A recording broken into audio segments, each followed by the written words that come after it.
భారతదేశ ప్రభుత్వం మావోయిస్టులతో చర్చలకు సిద్ధం కావాలని విజ్ఞప్తి చేస్తున్నాను. ఈ మధ్యకాలంలో ఒక చర్చ బాగా ప్రారంభమైంది.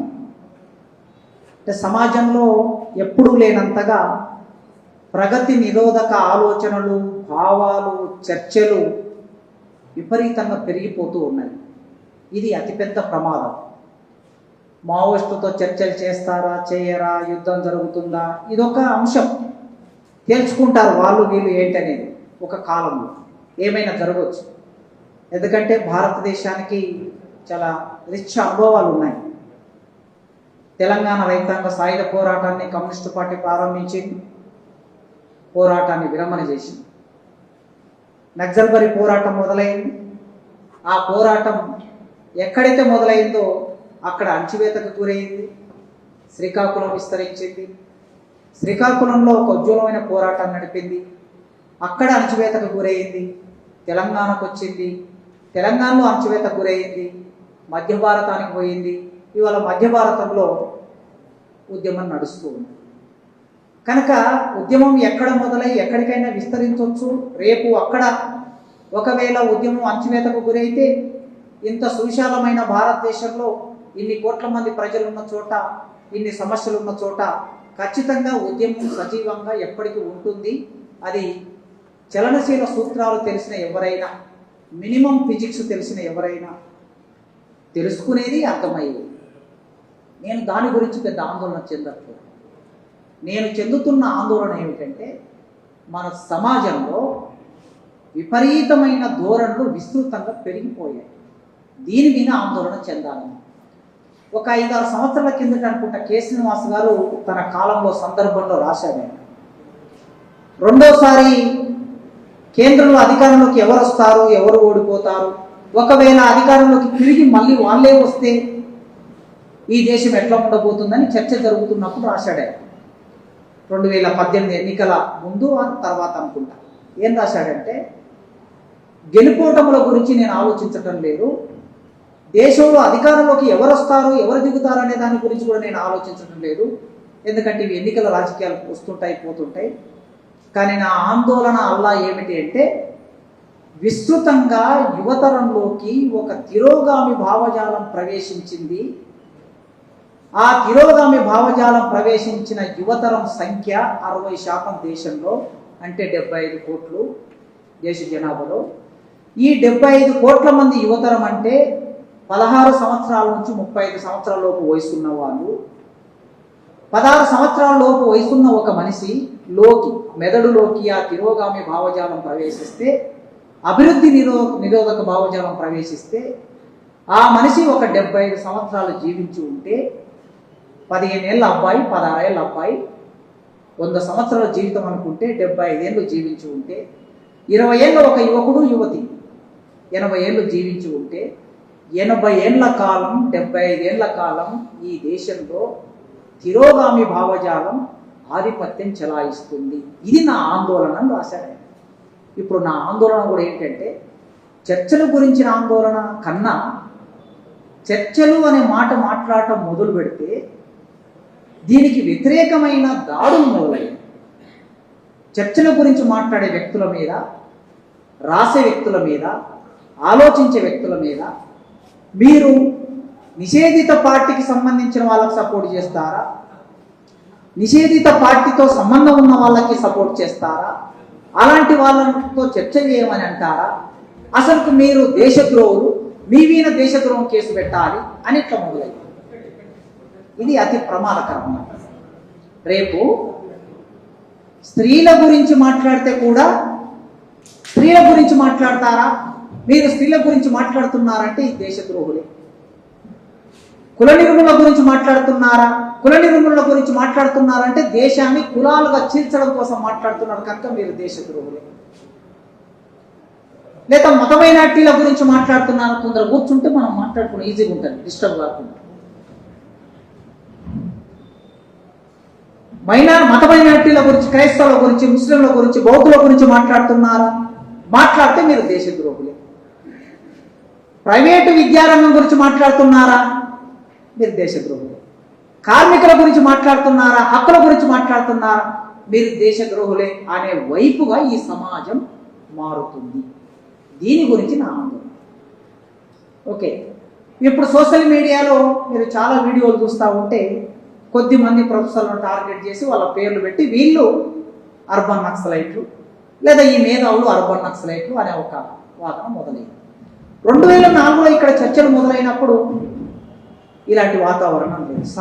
సమాజం అంతా చర్చలు కోరుకున్నది.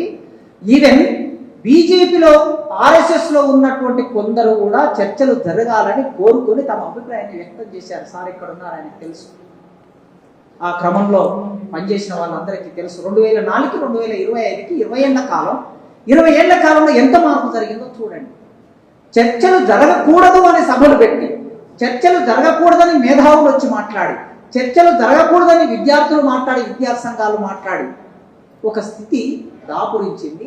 దీని గురించిన నా ఆందోళన అంటే చర్చలు జరగటం అనేది ఎంత సహజమైన విషయం, మామూలు విషయము భారత ప్రభుత్వానికి తెలియదా, లేదా ఈ మేధావులకు తెలియదా? తెలిసినా కూడా చర్చలు జరగకూడదనే ఉద్దేశంతో ఆ వాతావరణాన్ని చెడగొట్టడం కోసం ఒక భావజాలాన్ని ప్రచారం చేస్తున్నారు.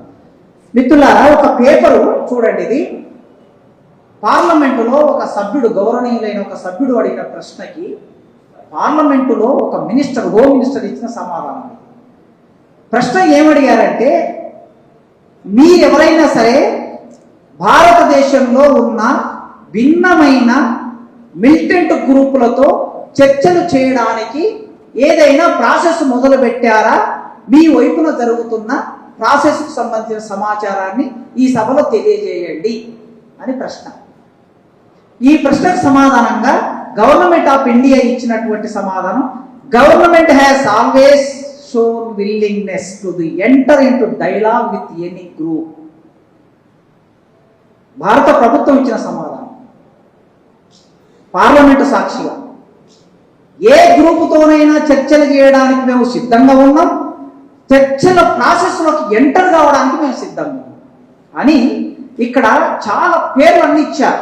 ఆ పేర్లలో ఎన్ని గ్రూపులో చూడండి.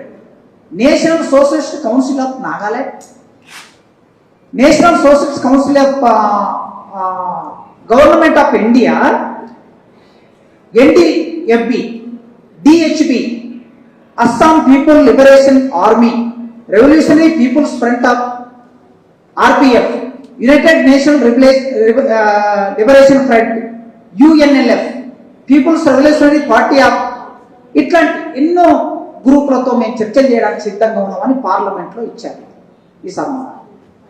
మరి వీళ్ళతో చర్చలు చేసినప్పుడు, ఇంతమందితో చర్చలు చేయడానికి సిద్ధంగా ఉన్నప్పుడు మావోయిస్టులతో చర్చలు చేయడానికి సమస్య ఏంటి?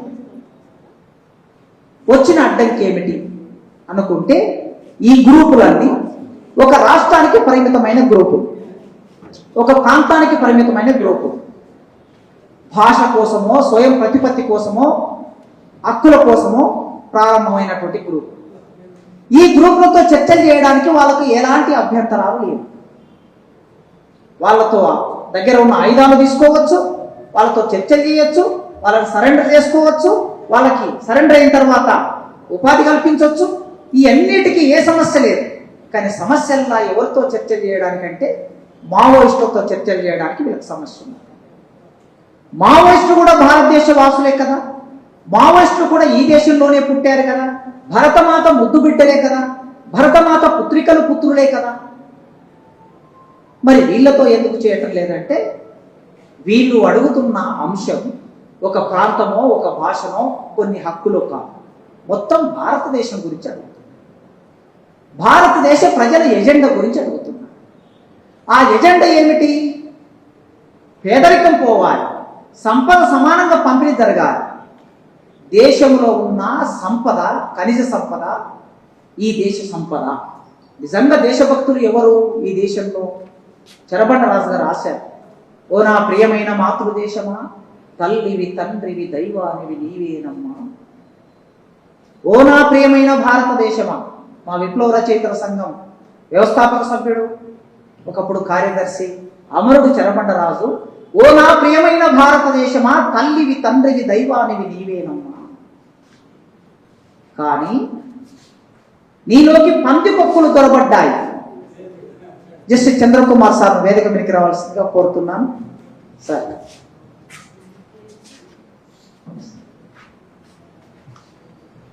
పందికొక్కులు గుమ్ముల్లోకి చొరబడి ఆ గుమ్ములని ఉన్న దాన్ని అని తినేస్తున్నాయి. ఎలుకలు పందికొక్కులు అని రాశాడు ఆయన. నీ అంగాంగము తాకట్టు పెట్టబడ్డది. ఎక్కడ? ప్రపంచ విపణిలో నీ అంగాంగము తాకట్టు పెట్టదమ్మా భారతమాత అని రాశాడు. దీన్ని రక్షించడం కోసం, ఈ దేశాన్ని రక్షించడం కోసం ఈ దేశంలో పోరాడుతున్న వాళ్ళు తమ అభిప్రాయాలతో ఏకీభవం ఉండొచ్చు, ఉండకపోవచ్చు. కానీ భారతదేశంలో రాజ్యాంగబద్ధంగా చట్టబద్ధంగా ఎన్నికైన ప్రభుత్వం ఎవరితోనైనా చర్చ చేయడానికి మేము సిద్ధంగా ఉన్నామని పార్లమెంట్లో ప్రకటించారు కనుక ఆ పద్ధతిలో మావోయిస్టులతో చర్చలు చేయాలని మనం అందరం కోరుకుంటున్నాం. కాకపోతే సమస్య ఏమిటి? వ్యవస్థ మొత్తం మారాలని వాళ్ళు కోరుకుంటున్నారు కనుక చర్చల్లోకి వెళితే ఏం జరుగుతుంది అంటే ప్రధానంగా చర్చ ఆర్థిక అంశం చర్చలోకి వస్తుంది, సంపద చర్చలోకి వస్తుంది, వనరులు చర్చలోకి వస్తాయి, మల్టీనేషనల్ కంపెనీలు చర్చలోకి వస్తాయి, అంబానీ ఆదాని చర్చలోకి వస్తాయి. ఇది దేశం ఉంటే తెలుస్తుంది, ప్రజలు ఆలోచిస్తారు కనుక ఈ భయం వాళ్ళకున్నది. వాళ్ళు అడుగుతున్నారు, మీరు ఆయుధాలు వదిలేసి రండి అని అడుగుతున్నారు కదా, అదే అడగండి. సీజ్ ఫైర్ ప్రకటించండి, ప్రకటించిన తర్వాత మీరు ఆయుధాలు వదిలేసి రండి చర్చలోకి అంటే వాళ్ళ నాయకులు ఎవరు వస్తారో వాళ్ళతోనే మాట్లాడండి. మీరు ఎన్నికల్లో పాల్గొనండి అంటున్నది కదా ప్రభుత్వం. మీరు ప్రజాస్వామ్యబద్ధంగా రండి, రాజ్యాంగబద్ధంగా ప్రజల్లో ఉండి పనిచేయండి అని అంటున్నారు కదా. అదే ప్రజాస్వామ్యబద్ధంగా అదే పార్లమెంటేరియన్కో పాల్గొనమని మీరు ఏదైతే అడుగుతున్నారో వాళ్ళని పిలిచి అడగండి, వాళ్ళు చెప్తారు కదా. వాళ్ళ డైలాగ్ ఏమిటో, వాళ్ళ అభిప్రాయం ఏంటో చెప్తారు కదా. కనుక చెప్పే విషయాన్ని వినడానికి అంత ఇంట్రెస్ట్ ఎందుకు? అందుకే కేంద్ర ప్రభుత్వం ఇతరేతర మిలిటెంట్ గ్రూపులతో చర్చ చేయడానికి ఏ విధంగా అయితే సిద్ధపడి పార్లమెంట్లో అనౌన్స్ చేసిందో ఆ విధంగానే మావోయిస్టులతో కూడా చర్చ చేయాలి ఇంతమంది పౌర సమాజం దేశం కోరుకుంటుంది. ఆ కోరిక ప్రకారం బుద్ధుడు నడయాడిన నేల అని అన్నాడు ఆయన మొన్న ఈ దేశ అధినేత. చాలా సంతోషం. శత్రు దేశమైన పాకిస్తాన్తో కాల్పుల విరమణ ప్రకటించుకున్నారు. చాలా సంతోషం. ఎక్కడ కూడా యుద్ధం జరగాలని మేము కోరుకోము. మీరే అన్నారు బుద్ధుడు నడయాడిన నేలలో శాంతి కాముకులం మేము అన్నారు.